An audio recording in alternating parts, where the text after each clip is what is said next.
Hello అండి అందరికీ welcome back to our channel. ఈ చలికాలంలో వేడి వేడిగా నైట్ డిన్నర్కి రాగి సూప్ అయితే ఎంతో హెల్తీగా చాలా బాగుంటుంది. అందుకే మీకోసం నేను ప్రిపేర్ చేసి పెడుతున్నాను. మీరు కూడా ట్రై చేయండి. దీనికోసం ముందుగా ప్లేట్లో చూపించే అన్ని ఇంగ్రీడియంట్స్ కూడా ముందుగా రెడీ చేసుకోండి. ఈ సూప్కి మెయిన్గా అల్లం వెల్లుల్లి సన్నగా తరుక్కొని ఉల్లిపాయలు కూడా సన్నగా తరుక్కుంటే సరిపోతుంది. ఇంకా మిగతావి ఆప్షనల్ అండి, ఉంటే వేసుకోండి లేకపోతే లేదు. ముందుగా కడాయి తీసుకొని అందులో ఒక స్పూన్ ఆయిల్ వేసి జీలకర్ర వేసుకున్న తర్వాత ఈ వెజిటేబుల్స్ అన్నీ కూడా యాడ్ చేయండి ఒకటి.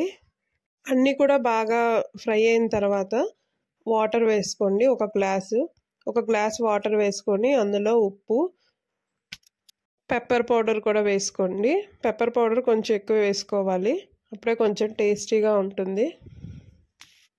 మనం వాటర్ టేస్ట్ చేస్తే కొంచెం ఘాటుగా తగలాలి మనకి, అప్పుడే సూప్ అనేది చాలా బాగుంటుంది.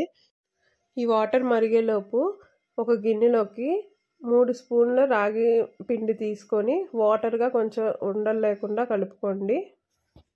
వాటర్ అయితే తెల్లుతున్నాయి, కానీ గ్రీన్ పీస్ అనేది ఉడికిందో లేదో చూసుకొని అప్పుడు మనం రాగిది కూడా మిక్స్ చేసుకోవాలి.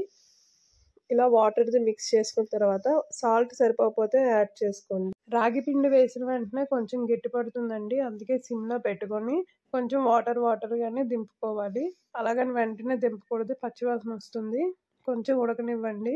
ఇప్పుడు కొంచెం థిక్గా అయిన తర్వాత కొత్తిమీర కూడా చల్లుకొని స్టవ్ ఆఫ్ చేసుకోండి. ఇలా స్టవ్ ఆఫ్ చేసుకున్న వెంటనే నిమ్మరసం కూడా పిండేసుకోండి దీనిలోని. ఇప్పుడు వేడివేడిగా సర్వ్ చేసుకొని టేస్ట్ చేయండి, చాలా బాగుంటుంది. మళ్ళీ చేసుకుంటారు మీరే.